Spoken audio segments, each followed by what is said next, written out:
Ini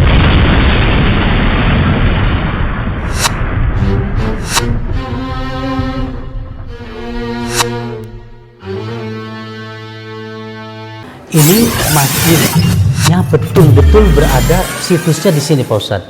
Betul, ini yang masih asli. Ini mihrab pengimaman yang masih asli. Masih asli ya? Ya, ini mungkin lain dari masjid-masjid lain. Biasanya mihrabnya agak ke dalam, tapi untuk sini ke dalam. Oh, ini batunya asli, ke dalam, Pak Ustadz, keluar. Ya? Ini masih asli nih. Masih asli ya? Jadi rata-rata kalau masjid kan agak ke sana. Jadi ini ke dalam. Pemirsa, pencinta YouTube channel Soeharto Asmar. Kali ini kita bertemu kembali dalam tayangan video berikutnya. Saya berada di sebuah tempat masjid yang unik dan bersejarah. Tepatnya di Desa Colo, Kecamatan Gawe, Kabupaten Kudus, Jawa Tengah. Masjid Sunan Muria. Selamat menyaksikan.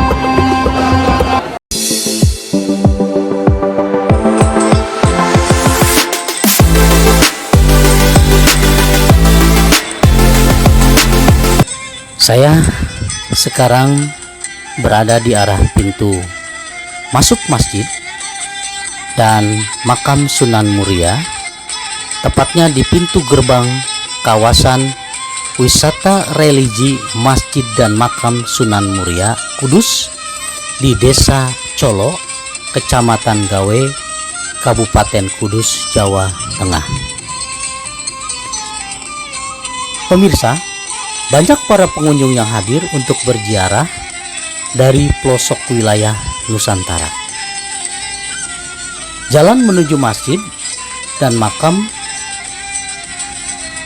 berundak-undak dengan menaiki anak tangga, dan di sebelah kiri dan kanan jalan menuju masjid dan makam banyak para pedagang yang menjual oleh-oleh khas kota Kudus. Pemirsa, Colo hanya desa kecil. Sekarang menjadi terkenal karena di wilayah ini ada makam seorang waliullah yang masuk dalam barisan Wali Songo dengan gelar Sunan Muria, dan nama asli beliau adalah Raden Umar Said. Raden Umar Said mendapatkan gelar Sunan Muria oleh karena tempat beliau berdakwah menyiarkan agama Islam terletak di kaki Gunung Muria. Bahkan dalam perkembangannya, ia membangun pesantren dan masjid di puncak Gunung Muria, persisnya di belakang masjid yang dibangunnya sendiri. Saya masih menuju arah masjid. Di kiri kanan nampak para pedagang yang berjualan di dalam ruangan. Memang nyaman ruangannya. Dan sekarang saya berada arah menuju masjid. Arah menuju masjid harus menaiki anak tangga. Masjid ini berwarna hijau dan putih, dan nampak dari kejauhan langit berwarna cerah karena berada di atas gunung yang sangat indah dan sejuk. Banyak para pengunjung yang datang untuk melaksanakan ibadah sholat di dalam masjid. Memang masjidnya telah dipugar. Ada beberapa bagian yang hilang keasliannya, dan masih ada beberapa bagian yang masih asli.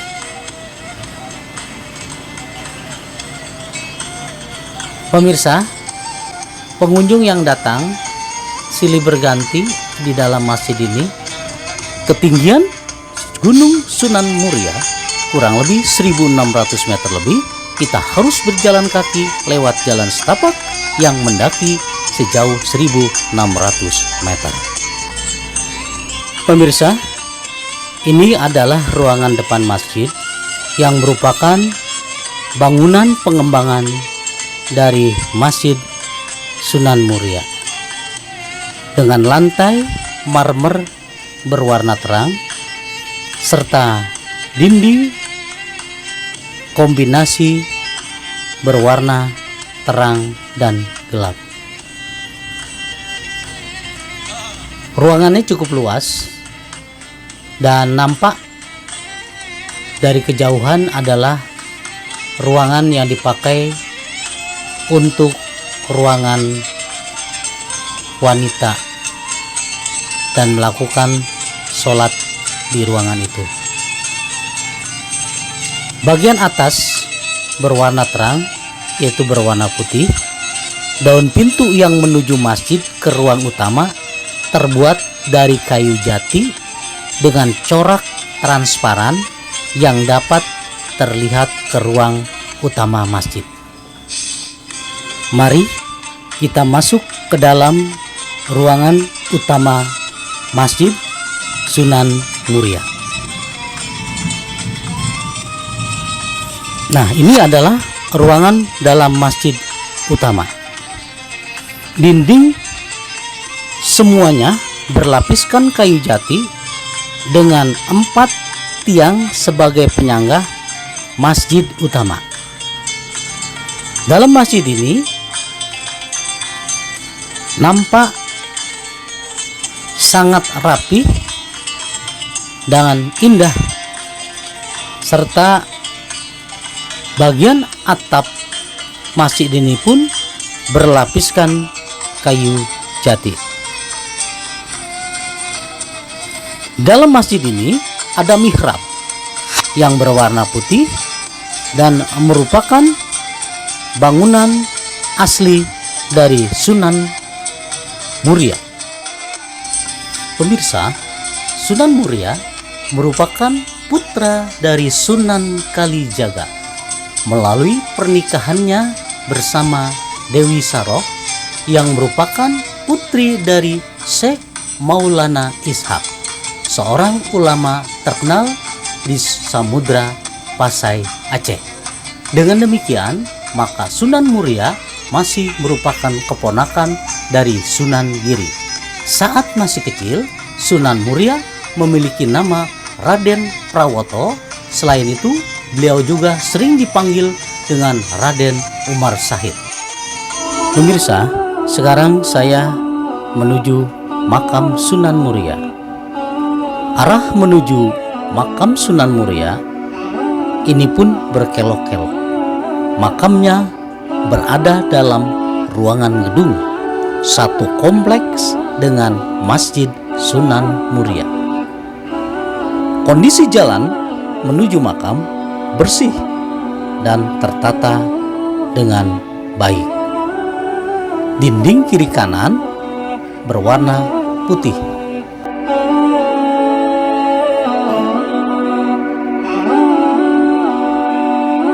Pemirsa, setelah kita memasuki pintu gerbang makam, tampak di hadapan kita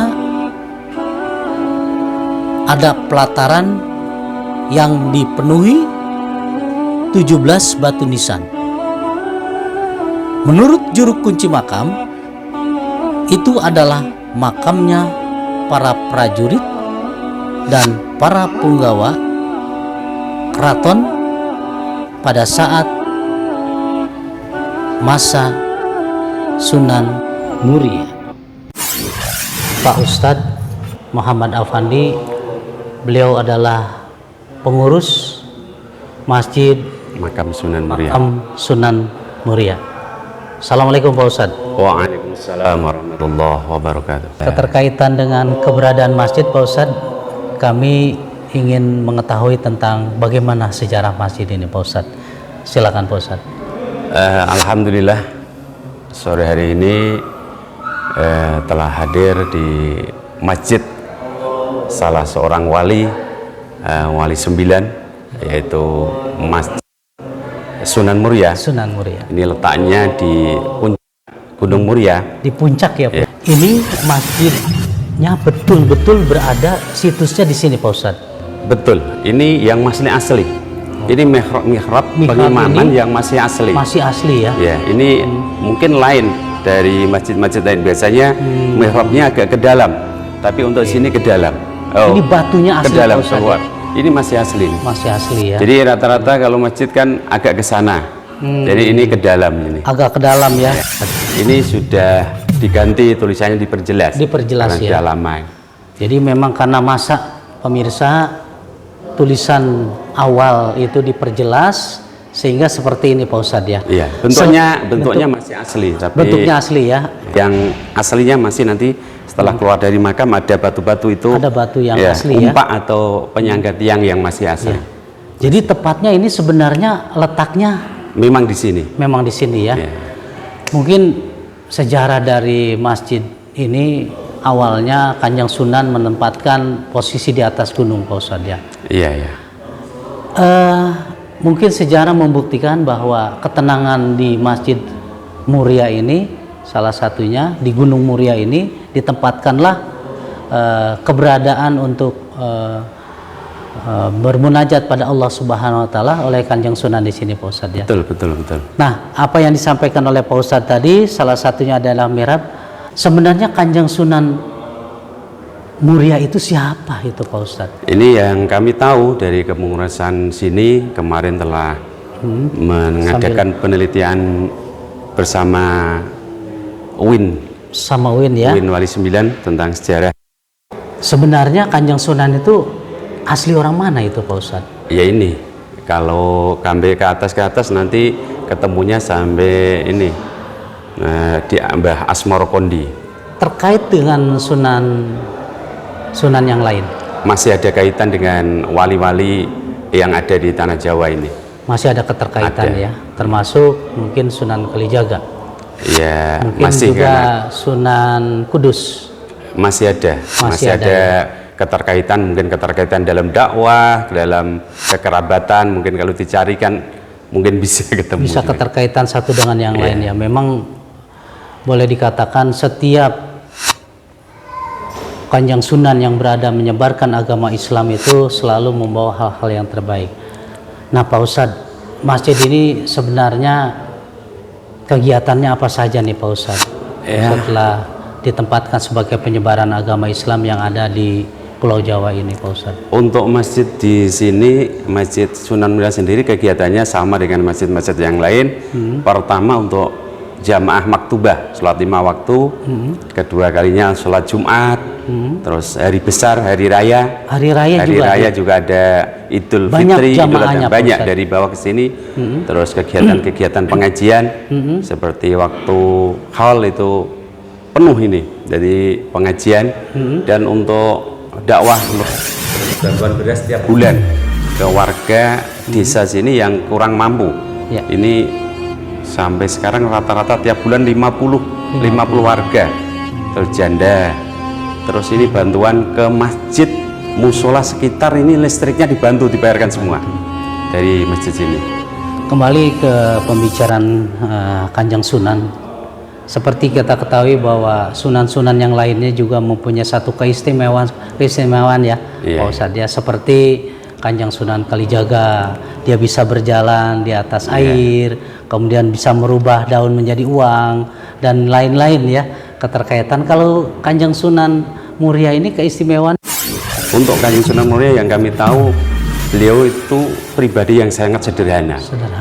Jadi bahkan ada seorang fuqaha yang mengatakan orang yang tidak kenal Sunan Muria tidak akan tahu walaupun itu bersama, saking sederhananya. Bisa menyelam ke masyarakat, mengikuti alur masyarakat yang bagaimana. Jadi juga tidak menonjolkan diri, jadi tidak memperlihatkan kehebatan-kehebatan beliau. Ya. Sangat sederhana sekali. Sangat sederhana dalam kepribadian. Nah, mungkin benda-benda peninggalannya Ustadz ya, selain itu mungkin tersimpan semacam fosil-fosil dan sebagainya. Ada tidak itu Pak Ustadz? Tadi saya jelaskan tadi untuk umpak atau batu penyangga masih ada ya di aslinya. dekat jalur keluar nanti ada. Terus ini untuk apa ya, kubah atau tajur ya? Ya, yang di atas masjid itu ya? Itu masih asli. Itu biasanya kalau bangunan dulu seperti itu. Iya. Dulu bangunan yang di makam itu juga harus menunduk ya. Tapi sekarang jadi renovasi. Ini kan satu tempat di sekitar ini adalah untuk bangunan induk. Baik pemirsa, kita lihat tempat sholat putri. Itu ini pawastren dan itu penambahan untuk ini pawastren ya, Ustadz, itu penambahan jamaah putri itu. Termasuk di depan itu adalah penambahan Ustadz ya. Iya. Penambahan untuk putri semuanya. Tempatnya juga berada di atas gunung ya, Ustadz ya. Memang di puncak Gunung Muria ini. Gunung Muria ya. Dan sebelahnya ini adalah penampungan air. Itu, kemudian ada perkantoran untuk aula istighosah. Ya. Susunan kepengurusan sini sudah melalui musyawarah, Pak Ustadz? Memang dibentuk lewat musyawarah. Terus manajemennya seperti apa, Pak Ustadz? Manajemen untuk pengelolaan ini di sini. Ya. Ini dari pengurus sudah menentukan untuk pengurusnya 20 pengurus itu. Terus untuk imam ada 5, muadzin ada 3, bagian kebersihan ada 4. Ada kalau dihitung dari security keamanannya ada 12 atau berapa itu. Mereka diberikan semacam honor itu dari mana tuh Pak Ustadz? Ya ini bukan honor, cuma ya mungkin biar dicontoh ke para pengurus masjid yang lain. Ya dari infak para tamu dikelola.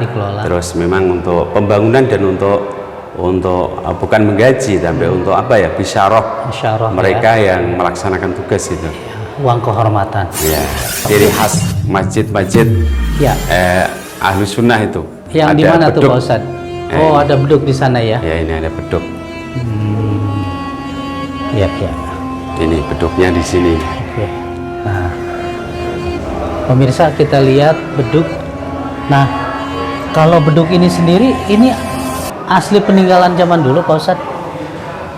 Setahu kami untuk beduknya sudah lama di sini.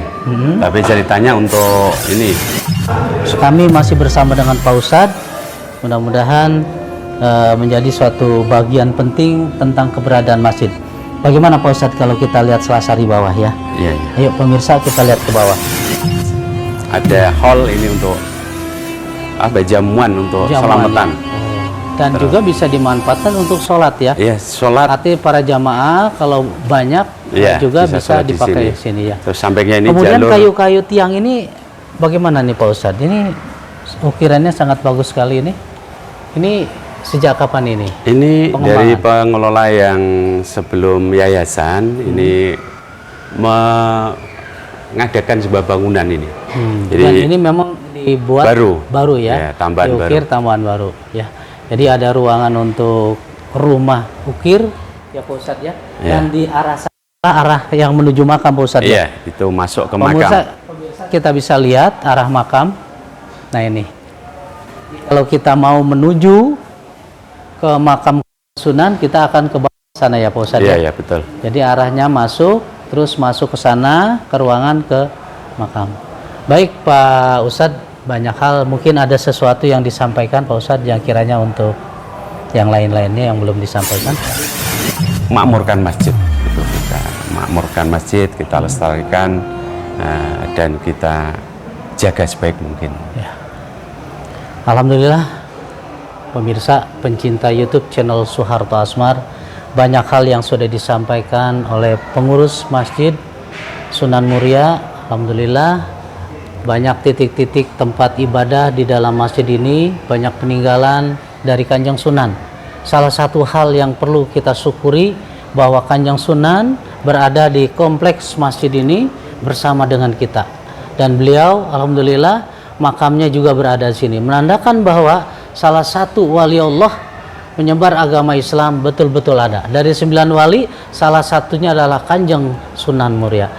Dengan demikian, Pak Ustadz, saya ucapkan terima kasih atas Sama-sama. penjelasannya. Mudah-mudahan apa yang Pak Ustadz sampaikan menambah hasanah pengetahuan keislaman kita, dan sekaligus kita selalu bertakwa pada Allah Subhanahu wa taala. Saya ucapkan wallahu muwaffiq ila aqwamit thoriq. Assalamualaikum warahmatullahi wabarakatuh. Waalaikumsalam warahmatullahi wabarakatuh.